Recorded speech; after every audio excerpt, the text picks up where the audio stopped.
Hello everyone, welcome to my channel Karnataka kitchen. ನಾನು ಸೌಂದರ್ಯ. ಇವತ್ತಿನ ವಿಡಿಯೋದಲ್ಲಿ ತೆಂಗಿನಕಾಯಿನ ಬಳಸ್ಕೊಂಡು ಚಟ್ನಿ ಪುಡಿನ ಯಾವ ರೀತಿಯಾಗಿ ಮಾಡ್ಕೊಳ್ಳೋದು ಅಂತ ಹೇಳ್ಬಿಟ್ಟು ತೋರಿಸ್ಕೊಡ್ತಾ ಇದ್ದೀನಿ.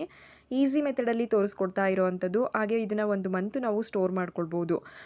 ತುಂಬಾ ಟೇಸ್ಟಿಯಾಗಿರುತ್ತೆ. ನಾನು ಹೇಳ್ಕೊಡೋ ವಿಧಾನದಲ್ಲಿ ಒಂದ್ಸಲ ಟ್ರೈ ಮಾಡಿ. ಇದನ್ನು ಮಾಡೋದಕ್ಕೋಸ್ಕರ ನಾನಿಲ್ಲಿ 1 ಹೋಳಾಗುವಷ್ಟು ತೆಂಗಿನಕಾಯಿನ ತೊಗೊಂಡಿದ್ದೀನಿ. ಇದನ್ನು ಚೆನ್ನಾಗಿ ಎಬ್ಬಿ ಸಪ್ರೇಟಾಗಿ ತೆಗೆದಿಟ್ಕೊಳ್ಬೇಕಾಗುತ್ತೆ. ನೋಡಿ, ಈ ರೀತಿಯಾಗಿ ಎಬ್ಕೊಂಡು ನಾನು ಎತ್ತಿಟ್ಕೊಳ್ತಾ ಇದ್ದೀನಿ.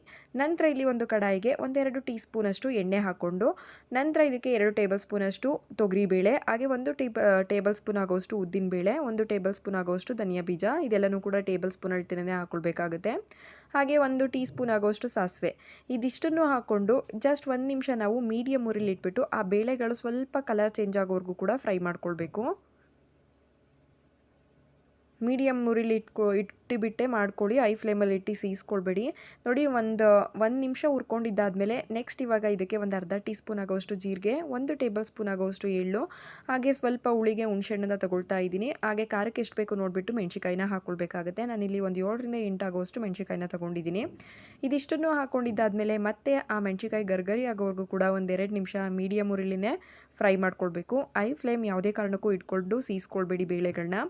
ನಂತರ ಹುರಿದಿದ್ದಾದಮೇಲೆ ಇದನ್ನು ಸಪ್ರೇಟಾಗಿ ಎತ್ತಿಟ್ಕೊಳ್ಬೇಕಾಗುತ್ತೆ. ಇದು ತಣ್ಣಕ್ಕಾದಮೇಲೆ ಪುಡಿ ಮಾಡ್ಕೊಳ್ಬೇಕು. ಹಾಗಾಗಿ ನೋಡಿ, ಇವಾಗ ತಣ್ಣಕ್ಕಾಗಿರೋ ಅಂಥದ್ದನ್ನು ಒಂದು ಮಿಕ್ಸರ್ ಜಾರ್ಗೆ ಸೇರಿಸ್ಕೊಂಡು ಇದ್ರ ಜೊತೆಗೆ ಒಂದು 5 ಕ್ಲಾಗುವಷ್ಟು ಬೆಳ್ಳುಳ್ಳಿ, ಹಾಗೆ ರುಚಿಗೆ ಎಷ್ಟು ಬೇಕು ನೋಡಿ ಉಪ್ಪು, ಇದಿಷ್ಟನ್ನು ಹಾಕ್ಕೊಂಡು ಮಿಕ್ಸಿನಲ್ಲಿ ಚೆನ್ನಾಗಿ ಪುಡಿ ಮಾಡ್ಕೊಳ್ಬೇಕಾಗುತ್ತೆ. ನೋಡ್ತಾ ಇರ್ಬೋದು ನೀವು, ಈ ಹದದಲ್ಲಿ ಪುಡಿ ಮಾಡಿಕೊಂಡು ಸಪ್ರೇಟಾಗಿ ಎತ್ತಿಟ್ಕೊಳ್ಬೇಕು.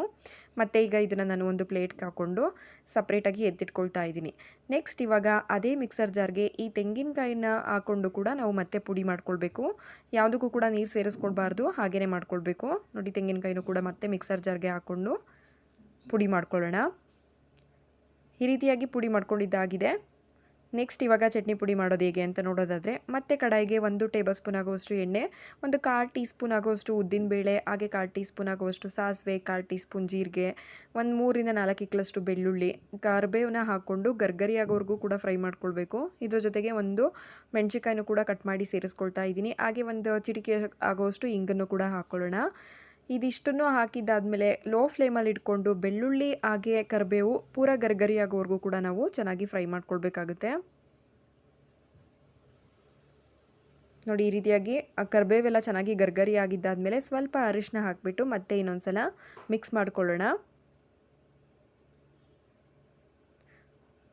ಇವಾಗ ಇದಕ್ಕೆ ನಾವು ತೆಂಗಿನಕಾಯಿನ ಪುಡಿ ಮಾಡ್ಕೊಂಡಿರ್ತೀವಲ್ಲ, ಅದನ್ನು ಸೇರಿಸ್ಕೊಳ್ಬೇಕಾಗುತ್ತೆ. ತೆಂಗಿನಕಾಯಿಲಿ ಸ್ವಲ್ಪ ತೇವಾಂಶ ಇರೋದ್ರಿಂದ ಫಸ್ಟೇ ತೆಂಗಿನಕಾಯಿನ ಹಾಕಿಬಿಟ್ಟು ಎಣ್ಣೆಯಲ್ಲಿ ಚೆನ್ನಾಗಿ ಈ ರೀತಿಯಾಗಿ ಫ್ರೈ ಮಾಡಿಕೊಂಡು ಉದ್ರುದ್ರಾಗೋವರೆಗೂ ಕೂಡ ಚೆನ್ನಾಗಿ ಫ್ರೈ ಮಾಡ್ಕೊಳ್ಬೇಕಾಗುತ್ತೆ.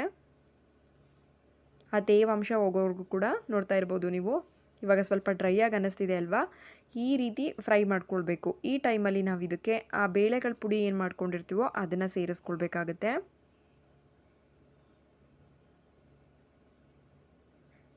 ಸೇರಿಸ್ಕೊಂಡು ಚೆನ್ನಾಗಿ ಮತ್ತೆ ಎಲ್ಲ ಕಡೆ ಮಸಾಲೆ ಹಿಡಿಯೋ ರೀತಿಲಿ ಚೆನ್ನಾಗಿ ನೀಟಾಗಿ ಒಂದ್ಸಲ ಮಿಕ್ಸ್ ಮಾಡಿಕೊಂಡು ಅಂದರೆ ನಮಗೆ ಚಟ್ನಿ ಪುಡಿ ರೆಡಿ ಆಗಿಬಿಡುತ್ತೆ. ಕಂಪ್ಲೀಟಾಗಿ ಕೂಲ್ ಆದಮೇಲೆ ನಾವು ಇದನ್ನು ಒಂದು ಏರ್ಟೈಟ್ ಕಂಟೈನರ್ಗೆ ಹಾಕಿಟ್ಕೊಂಡ್ರೆ ಹೊರಗಡೆ ಇಟ್ಕೊಳ್ತು ಅಂತ ಅಂದರೆ 1-2 ವಾರ ಸ್ಟೋರ್ ಮಾಡ್ಕೊಳ್ಬೋದು. ಹಾಗೆ ನೀವೇನಾದರೂ ಫ್ರಿಜ್ಜಲ್ಲಿ ಸ್ಟೋರ್ ಮಾಡ್ತೀರಾ ಅಂತ ಅಂದರೆ 1 ತಿಂಗಳು ಸ್ಟೋರ್ ಮಾಡ್ಕೊಳ್ಬೋದು. ಮನೇಲಿ ಚಟ್ನಿ ಪುಡಿಗಳಿದ್ದರೆ ಸಾಂಬಾರು ಏನಾದರೂ ಇಲ್ಲ ಅಂದಾಗ ಟೆನ್ಷನ್ ಇರೋದಿಲ್ಲ. ಚಟ್ನಿ ಪುಡಿ ಜೊತೆ ಅನ್ನ ಹಾಕ್ಕೊಂಡು ತುಪ್ಪ ಹಾಕ್ಕೊಂಡು ತಿನ್ನೋದಕ್ಕೆ ಈಸಿ ಆಗಿಬಿಡುತ್ತೆ. ಹಾಗೆ ಟೇಸ್ಟ್ ಕೂಡ ಚೆನ್ನಾಗಿರುತ್ತೆ. ನೋಡಿ, ಈ ರೀತಿಯಾಗಿರುವಂಥ ಚಟ್ನಿ ಪುಡಿ ರೆಸಿಪೀಸು ಹಾಗೆ ಬೇರೆ ಬೇರೆ ರೆಸಿಪೀಸ್ಗಳನ್ನ ನಾನು ನನ್ನ ಚಾನಲ್ನಲ್ಲಿ ಅಪ್ಲೋಡ್ ಮಾಡ್ತಾ ಇರ್ತೀನಿ. ನೀವೇನಾದರೂ ನನ್ನ ಚಾನಲ್ನ ಸಬ್ಸ್ಕ್ರೈಬ್ ಮಾಡಿಲ್ಲ ಅಂದರೆ ಪ್ಲೀಸ್ ಸಬ್ಸ್ಕ್ರೈಬ್ ಮಾಡ್ಕೊಳ್ಳಿ. ಹಾಗೆ ಈ ವಿಡಿಯೋ ಇಷ್ಟ ಆದರೆ ಲೈಕ್, ಶೇರ್, ಕಮೆಂಟ್ ಮಾಡೋದನ್ನ ಮರಿಬೇಡಿ. Thank you for watching.